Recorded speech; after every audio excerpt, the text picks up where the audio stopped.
Alhamdulillahi wa kafa wa salatu wassalamu ala rasulil mustafa Sayyidina Muhammadin wa ala alihi wa sahbihi wa man tabi'ala. Rabbi shrah li sadri wa yassir li amri wahlul 'uqdatam min lisani yafqahu qawli, amma ba'd. Tuan rumah sekeluarga, tuan-tuan, ibu-ibu, bapak-bapak, muslimin muslimat yang dirahmati oleh Allah Subhanahu wa taala. Jadi alhamdulillah, pertamanya kita syukur banyak-banyak kepada Allah Taala. Malam ni Allah bagi kekuatan pada kita. Ni kita kena faham sungguh-sungguh bahawa apa pun yang kita buat, baik amal kebajikan, kita tak akan buat melainkan bila Allah Taala bagi kekuatan pada kita. Sebab itu Nabi ajar kita supaya setiap kali kita doa, supaya terutamanya masa kita duduk bersorangan, Nabi ajar kita supaya doa, ya Allah, beri pada aku kekuatan untuk aku dapat buat baik, dan beri aku kekuatan untuk aku dapat menghindar kejahatan. Sebab kita ni tak ada kekuatan langsung, melainkan bila Allah Ta'ala tu bagi kekuatan. Jadi jangan bergantung dengan diri sendiri, kita jadi sombong. Beramal dengan kekuatan diri sendiri akan jadi sombong. Tapi bila kita beramal dengan bergantung dengan Allah, maka kita akan jadi makin dekat dengan Allah Subhanahu wa taala. Dan insya-Allah hari ini kita masuk pada bahagian yang kedua. Buku kita ni bahagian kedua, iaitulah bab 1 bahagian kedua, saya mesti hidup untuk Islam. Pengakuan beragama Islam bererti saya mesti hidup berdasarkan Islam, baik dari sudut keyakinan, ibadah maupun akhlak. Bila kita mengaku kita sudah menjadi Islam, maka menjadi kewajipan kita setiap urusan kehidupan kita, sama ada yang bersangkutan ucap bicara, kata-kata, perbuatan, apa juga, mestilah berpandukan kepada Islam. Itu dia. Sebab Islam ni dia bukan sekadar agama, dia adalah cara hidup kita. Ini mengatur cara hidup kita. Sebab itu tidak ada satu pun agama dalam dunia ini yang mengajar selengkap adalah Islam. Start daripada kita celak daripada tidur sampailah kita tidur semula, semuanya itu diajar oleh Islam. Siapa yang ajar ketua guru kita? Nabi ajar. Maka tidak ada satu perkara pun yang ketinggalan yang diajar oleh Nabi. Kita jadi cikgu, kadang-kadang ada benda kita tidak mengajar. Tapi Nabi dia tidak ada lupa. Sebab apa? Sebab dia mendapat arahan daripada Allah Subhanahu wa taala. Dia tidak, sebab itu sifat Nabi ni tabligh. Sifat Nabi ni sidik. Dia benar, dia menyampaikan segala benda, bermakna Allah Ta'ala nak ajar kita melalui Nabi. Maka bila Nabi jadi guru kita, takkanlah Nabi jadi lupa.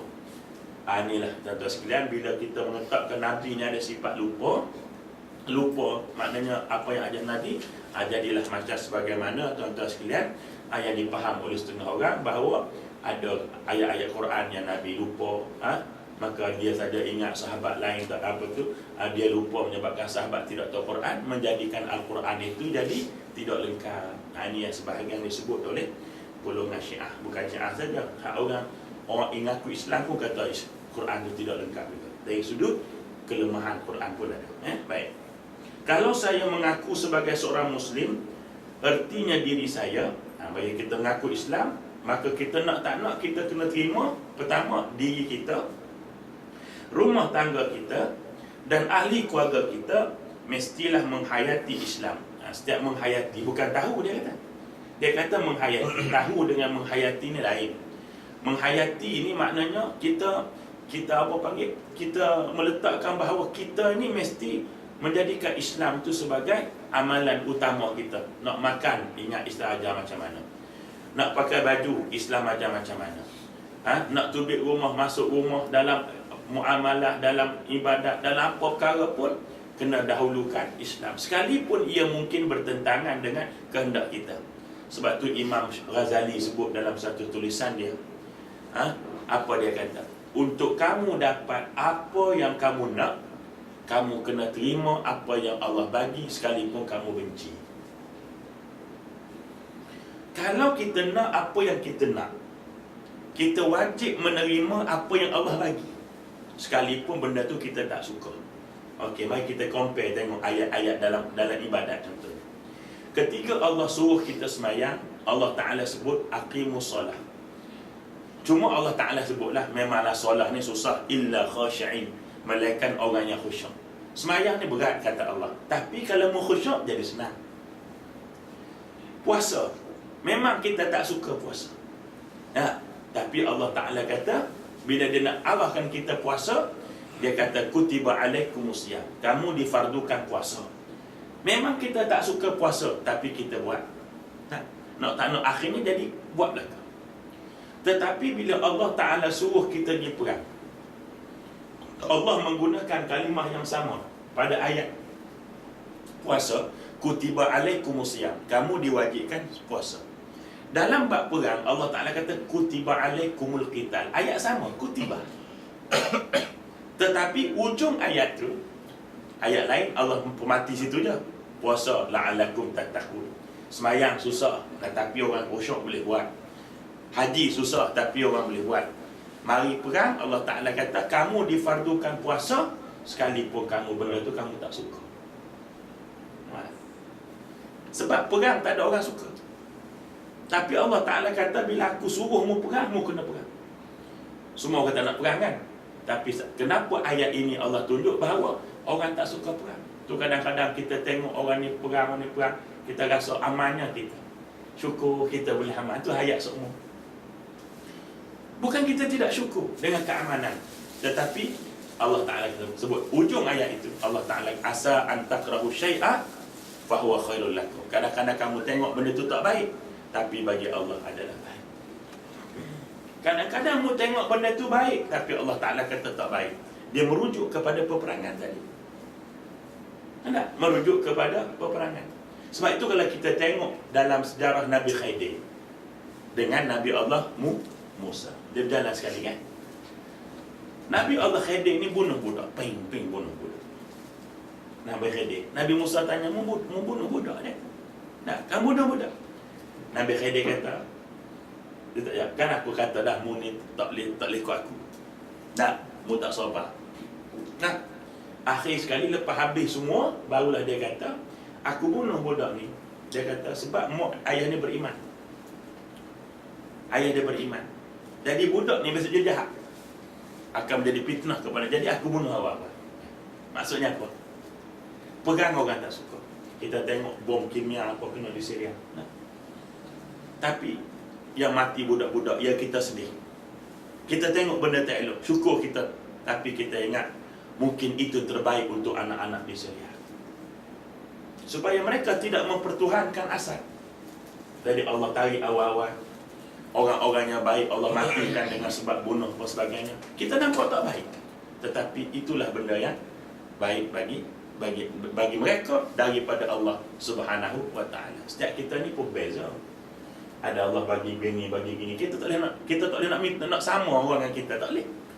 Sebab ada benda yang sesuai untuk orang ni, ada benda yang sesuai untuk orang ni. Sebab itu Imam Ghazali kata, kalau kamu nak apa yang kamu nak, kamu kena terima apa yang Allah bagi, sekalipun kamu benci. Ini maksud sini. Nah, jadi apa pun yang Allah Ta'ala bagi pada kita, kita terima. Terima bukan makna kita tidak mengkaji, tidak. Tetapi bila berlaku, kita wajib menerima dia sebagai suatu ketentuan Allah yang tak nak kita kena terima. Dia kata. Baik. Pengetahuan ini juga, yakni pengakuan ini, apa maksud? Pengakuan bila kita Islam, kita mengaku dah beriman. Pengakuan ini juga memastikan bahawa saya wajib hidup untuk memperjuangkannya. Nyanya apa? Nya Islam. Maksud memperjuangkan sini bukan dibalah, di perang saja. Maksud memperjuang ini, maksudnya kamu kena memikirkan macam mana kamu nak sebarkan Islam. Itu maksudnya. Tak kira lah. Sama ada dalam kelompok keluarga kita, masyarakat kita, adik-beradik kita, setiap orang kena mikir begitu. Bukan kerja badan dakwah saja, bukan kerja jabatan agama saja. Tak. Setiap kita bila kita mengaku kita Islam, kita wajib untuk memperjuangkan. Ya, untuk memperjuangkan maknanya menyebar luas lagi penghayatan kepada Islam. Ya, maksudnya tadi. Seluruh jiwa raga dan kemampuan saya harus diarahkan untuk memperkuatkan agama. Setiap jiwa raga kita mesti kita fikir nak memperkuatkan agama. Nak perkuatkan agama ni macam mana? nak perkuatkan agama ni kena faham dengan agama tu baru jadi kuat. Nah, serta meluaskan pengaruhnya. Ini kata tadi ni, memperjuangkan, menyebarluaskan kepahaman tentang Islam. Di setiap kita tu kena ada peranan. Kalau kita duduk jadi majikan apa, macam mana kita nak sebarluaskan Islam ni kepada orang di bawah kita? Ada cikgu-cikgu di sekolah pun sama.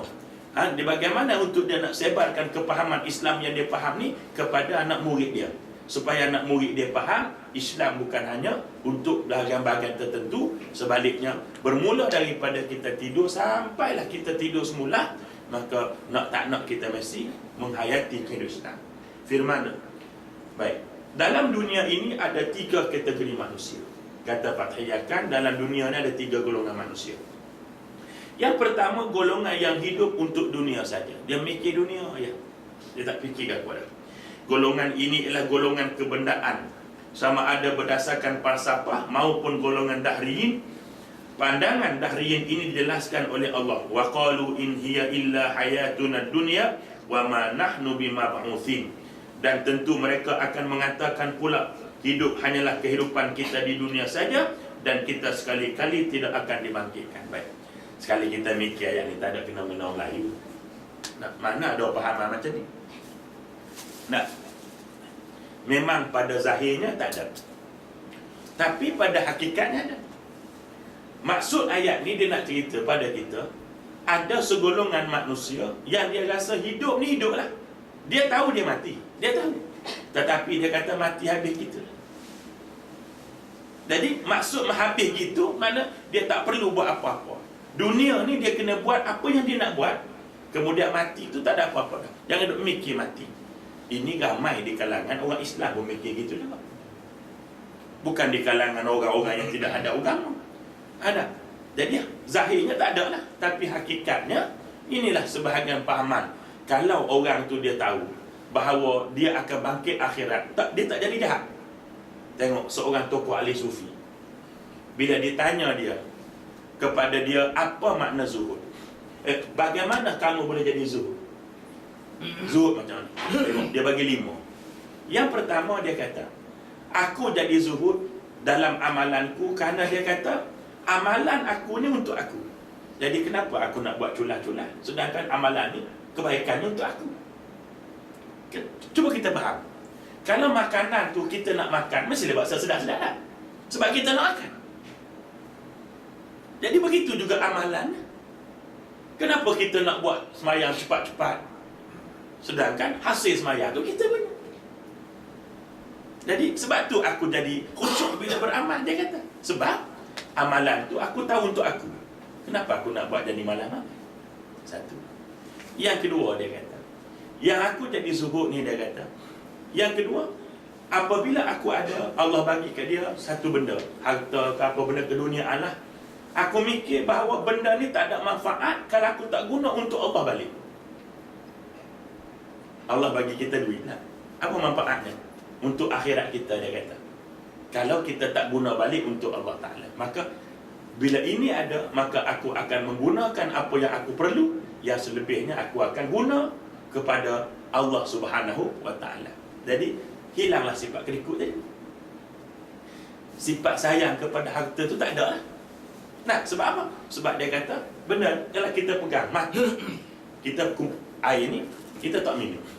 Nah, pegang air ni, akhirnya kita mati. Apa manfaat air ni? Dunia pun kita tak dapat, akhirat pun tak dapat. Siapa boleh minum air ni? Itik boleh minum air. Jadi, bila aku fikir macam itu, menyebabkan aku fikir, aku guna dunia aku ni untuk aku sekadar untuk nak aku kebaikan kepada akhirat aku. Saya bawa 2 daripada 5 ni untuk nak kait dengan sini tadi ni. Nak kait dengan sini tadi ni, kenapa? Kita zahir kita tengok mana ada orang macam ni, tetapi hakikatnya tengok ya, bila Allah Subhanahu wa Ta'ala suruh dia beramal, dia kata ini amalan sendiri-sendiri. Nah, kalau mati tak ada apa-apa, jadi macam tanah apa sebagainya. Jadi kenapa kita mesti nak buat benda baik, nak ikut arahan Tuhan, sedangkan kita mati tak ada apa-apa?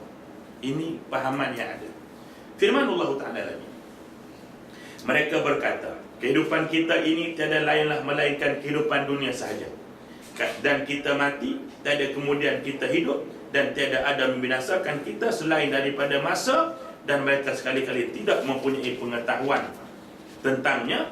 Mereka itu tiada lain hanyalah menduga-duga sahaja. Jadi kata hidup di dunia aja. Jadi kalau kita mati pun kenapa? Sebab kita tua.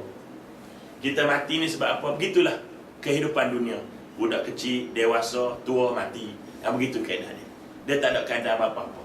Yang ada cerita-cerita kubur apa sebagainya ni, ini hanyalah agakan-agakan saja. Agakan-agakan saja. Yang bergantung kepada orang ini juga merupakan, sebab itu Syekh Abdullah Al-Haddad contoh. Dia kata, terkadang manusia ini mereka cuba nak menyalahkan Allah dalam amalan mereka. Contoh macam mana? Sebab itu hukum dia berdosa besar dan haram. Seseorang yang meninggalkan satu kewajipan yang dikaitkan dengan takdir. Contoh macam mana? Sakit kan? Sakit kita. Kenapa lambat sembahyang ni? Sakit. Faham tak? Hukum dia haram.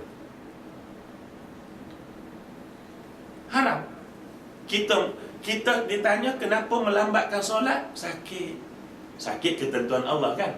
Kita guna takdir Allah untuk menafikan ibadah pada Allah. Hukum dia haram. Kalau tak sembahyang berat lagi. Contoh. Orang perempuan tak sembahyang. Kita pun tanya laki bini kita, kenapa tak sembahyang? Abang lah. Sebab saya tak sembahyang. Siapa suruh abang kahwin dua? Dia marah tok laki dia kahwin dua, tak sembahyang. Maka hukum dia haram. Dia tak boleh salahkan tak sembahyang tadi, tok laki dia marah tok laki dia. Saya pernah cerita dengan tuan-tuan sekalian. Tak apa cerita lagi, saya tahu tuan-tuan tak ingat.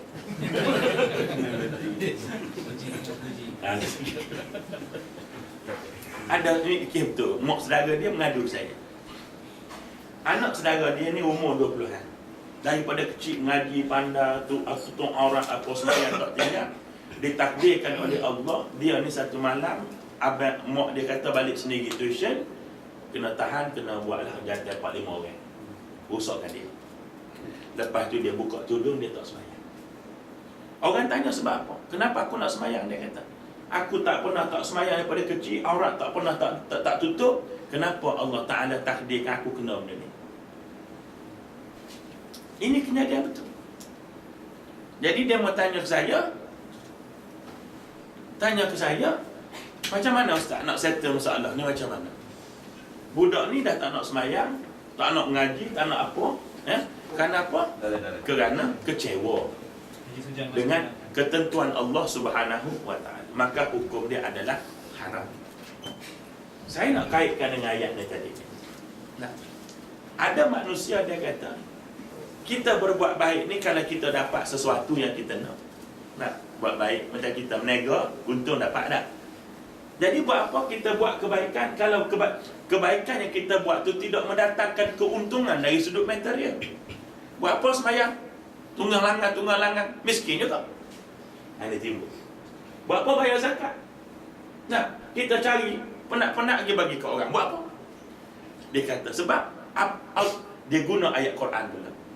Dia guna Allah tidak mengubah nasib seseorang, melainkan dia sendiri yang berusaha mengubah. Inna Allah la yughayyiru ma biqaumin hatta yughayyiru ma bi anfusihim. Nah, Allah tidak akan mengubah nasib satu kaum, seseorang itu, melainkan dia sendiri berubah. Dia kata, dulu aku susah, aku usaha aku dapat, kenapa aku nak bagi pada orang lain? Dia mikir begitu. Jadi inilah yang disebut tadi ni. Kita manusia, dia kata, kalau kita nak beramal, biar keuntungan itu dapat pada kita. Tapi Islam tak mengajar gitu. Islam ajar lain. Islam ajar bahawa apa yang kamu ada di dunia ini sebenarnya kamu kena fikir, boleh tak dia selamatkan kita pada hari kiamat nanti. Apa pun perkara. Sebab ingat, setiap benda yang ada pada kita, Allah akan tanya. Sebab itu saya sebut tadi kaitannya, kenapa haram kita meninggalkan kewajipan? Hanya kerana takdir Allah Ta'ala pada kita. Kita marah ke tok laki kita, kita tak sembahyang. Kita marah tok laki kita, kita tak jalankan tanggungjawab. Padahal tok laki kita bertanggungjawab tak? Tak. Yang tok laki bertanggungjawab. Kalau tok laki tak bagi ilmu ke bini dia, bini dia tak beramal, tu baru tok laki dia akan tanggungjawab. Tapi kalau bini dia tadi meninggalkan kewajipan kerana perbuatan suami, suami tidak bertanggungjawab. Satu cerita berlaku, Nabi cerita. Ni Nabi cerita. Kita besok ni nak Allah umumkan jadi ahli neraka. Wal'ayazubillah. Senarai ahli neraka. Allah panggil mereka, malaikat baca ahli neraka. Nombor 1, Damak binti Seri Mersing. Nama orang agak takut berasa pula, tak tidur pula malam ni, macam neraka. Nah, baik. Damak binti Seri Mersing. Temenung ni, Damak Seri Mersing. Masuk neraka ni tuan-tuan, bukan masuk penjara, masuk neraka. Lalu, marilah malaikat. Ni cerita saya olah dalam bentuk, orang panggil apa tu? Dalam bentuk cerita lah. Dia tidak begini. Saya, hadis mana ustaz? Berat saya cari. Saya olah dalam bentuk nak bagi faham. Dia panggil ya. Baik. Jadi malaikat pun datang. Dia kata, wahai Damak, ada satu tawaran daripada Allah. Allah kata, kalau mu boleh bayar 400 ya kaku, mu masuk surga. Agak-agak kita bayar tak? Kita akan bayar. Kita akan bayar. Ni neraka ni bukan penjara. Orang nak tubik penjara pun bayar denda. Tak sih masuk penjara. Nah, ini neraka tak tubik-tubik dah. Duduk dalam gitu. Jadi RM400, bukan dekat 400 juta pun kita bayar. Sebab nak bebas daripada neraka. Sebab apa? Kita nampak. So, yang kedua kata malaikat, kita kata 400 ya boleh cari. Cari mana 400 ya? Duit tinggal di rumah. Di dunia tinggal, tak ada duit sama satu. Tak payah 400 lah. Kalau Allah malaikat kata, kamu kalau boleh bayar 20 sen macam harga naik minyak baru ni, kamu akan masuk syurga. Macam mana agak? Kita akan bayar. Tapi mari mana duit 20 sen tak bawa kan? Baik. Malaikat kata, baik. Kalau gitu, kamu ni tak banyak dah. Ada seorang lagi, malaikat kata, kamu ni nak masuk syurga senang je. Kamu kekurangan amalan seberat telur nyamuk. Sikit sangat telur nyamuk, tuan-tuan. Bukan telur ayam berat juga tak, telur nyamuk. Telur nyamuk ni kita tak je tengok telur nyamuk dah. Telur kutu semua dapat kat rambut dah. Nak ingat masa kecil-kecil itu rambut kutu banyak. Tuan-tuan sekalian. Kalau sikat tu bukan setakat sekodoh, sopa hujan, pelong. Nak tindas dengan kutu tu rasa jam, jangan. Lalah lipat kertas tu gelek dengan bateri. Baik. Jadi, akhirnya, malaikat kata, kalau kamu boleh cari pahala seberat telur nyamuk, masuk surga. Kita pun ni nampak peluang. Duit dia tak nampak peluang ni. Kita pun pergi cari. Jalanlah, cari siapa. Dah tentu kita akan cari laki kita. Yang suami cari bini dia. Nah, carilah nak ambil amalan banyak kecil tadi ni. Tuan-tuan bayang, kalau bini kita sesat di Mid Valley, tak jumpa dah. Kena buat pengumuman. Nak sila jumpa suami di kaunter keselamatan. Tak? Itu baru Mid Valley. Bukan belum Full Valley lagi. Baru Mid Valley. Ni bayangkan pada mahsyar yang luahnya tuan-tuan sekalian berlipat kali ganda luah dunia, tidak ada bukit, tidak ada turun, sama. Matahari dekat kepala. Lantai begitu panas, buat daripada timah putih. Nak cari suami, nak minta pahala seberat telur nyamuk. Dia cari, tuan-tuan ingat senang cari. Buat muka bini kita sama 7 orang. Awak bini saya, apa barang dia cakap. Muka sama. Dia cari pula, prim, dia cari. Akhirnya berjumpa. Jumpa bini kita. Jumpa apa tu? Kita jumpa apa tu, bini tadi jumpa tu laki dia. Ni abang kan?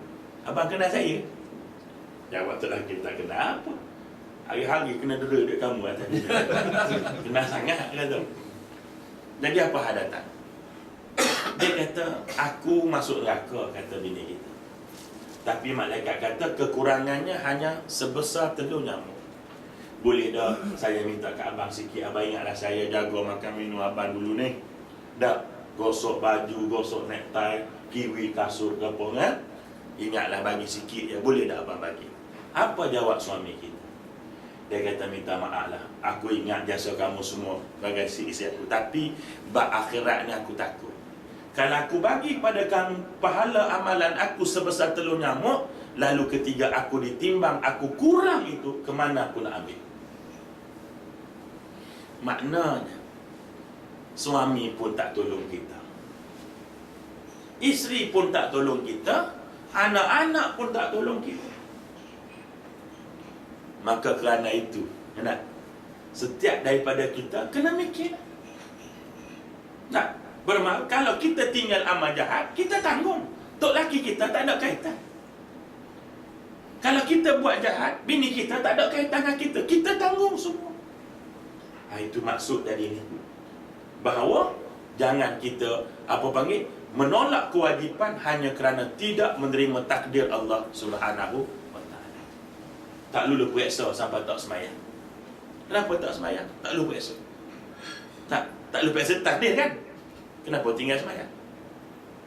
Ini yang kita kena. Kadang-kadang kita sakit. Yang sakit yang lain ni dia sakit. Patutnya makin sakit makin cepat semayang. Moga biasanya kalau nak buat compare orang sakit dengan mati dengan orang sihat dengan mati, cepat yang sakit mati. Hukum adatnya tu. Hukum syaratnya lain. Hukum syaratnya kadang-kadang orang sakit teruk pun tak mati lagi. Ya, doktor hak berubat mati. Tapi hukum adatnya yang sakit ni akan mati. Tapi kenapa manusia makin sakit, makin dia melambatkan syariat Allah Ta'ala? Ini yang kita kena mikir. Allah, saya kata mikir tak? Tak tahu orang lain, kita bukan kadang mari malas. Bukan sakit apa pun, sakit lutut je. Maya lambat semacam. Baik. Jadi, maknanya ayat ini nak tunjuk bahawa setiap daripada kita itu kena faham. Orang-orang komunis, dia kata, dan rakan-rakan mereka dari golongan sekularisme ataupun penganut fahaman eksistensialisme juga beranggapan demikian. Yakni hidup ni habis gitulah. Komunis kan, agama candu. Bahkan komunis dengan fahaman kata orang yang pakai Tuhan ni adalah orang yang malas. Usaha-usaha bila tak lulus, ini kerja Tuhan, tak kerja Tuhan, orang malas, kata dia fahaman komunisme. Dia kata dalam satu ulasan yang ditulis oleh Joseph Stalin, di tokoh-tokoh komunis ya, terhadap pendapat seorang ahli falsafah yang mengatakan alam ini tidak dicipta oleh mana-mana Tuhan atau insan. Ia jadi dengan sendiri dan akan terus sebagaimana adanya. Ia merupakan obor kehidupan yang terus menyala dan akan padam berdasarkan hukum-hukum yang tertentu.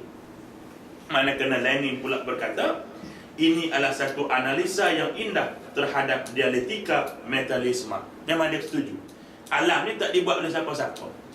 Kata Lenin, ini teori yang baik. Betul dia kata. Alam ni tak jadi apa-apa. Dia jadi mengikut proses alam begini-begini, akhirnya jadi macam ni. Bila habis tempoh besok musnah, dia kata. Sebagaimana orang tua yang mula daripada kecil, dewasa, akhirnya mati. Ini adalah putaran alam. Ini pahaman komunis. Kan? Tapi kita ingat itu komunis. Tetapi orang yang tidak mengetahui, nanti dia akan sebut ujung ni, bagaimana orang Islam sendiri pun ada yang berpahaman sebagaimana ini. Orang Islam sendiri, ya, dia semuanya adalah takdir Tuhan. Ni kenapa harga barang naik? Ini kerana takdir Tuhan. Tuan-tuan sekalian. Jadi kita bimbang bila pahaman Jabariyah ini dipanggil pahaman Jabariyah. Allah Ta'ala belaka. Manusia ni tak ada kerja. Semua manusia ni macam remote. Dia kata kita duk bising buat apa? Kenaikan harga barang adalah ketentuan Tuhan. Kalau begitu nanti pencuri didakwa, kenapa dia curi? Takdir Tuhan. Orang berzina, tangkap dia pejabat agama. Kenapa berzina ni? Takdir Allah Subhanahu wa ta'ala. Panjang lagi. Macam ustaz dia ceramah. Jadi ini meletakkan bahawa manusia tak ada peranan. Itu ustaz tu tuan-tuan sekalian. Bukan baru nak start, tu ustaz. Dan pahaman macam ini mula masuk dalam pemikiran umat Islam. Alangkah bahayanya pahaman ini. Pencuri akan terus mencuri, penzina akan terus penzina, perasuah akan terus berasuah di atas alasan apa nak buat, ini takdir Tuhan. Masya Allah. Ini bahaya pada Syiah ini, tuan-tuan sekalian. Ya? Syiah sekadar dia burukkan sahabat, kafirkan sahabat saja. Ini tuan-tuan memperbodohkan Allah Subhanahu Wa Taala. Ini faham lagi, ini bahaya. Ya, baik. Sebenarnya apabila manusia mengingkari wujudnya kehidupan selepas alam nyata, yang lepas mati kita kata tak ada, mengingkari adanya hari pembalasan terhadap segenap pelaku, maka seluruh cita dan usahanya akan tertumpu hanya merangkul dunia yang fana. Ilmunya pun sekadar itu saja. Bila manusia tidak ada keimanan bahawa lepas mati nanti ada hidup semula, tuan-tuan bayang, kita yang tahu akhirat hidup, lepas mati ni ada balasan pun jahat juga kita. Ni kita belakang ni tak? Anak saya dua ni alhamdulillah baik sikit, dulu jahat pun. Tak, sembahyang ni ikut dah tak. Rasa penat sembahyang, tak sembahyang. Dalam kita tahu nanti ada seksa kubur, ada di akhirat besok, dalam pada tu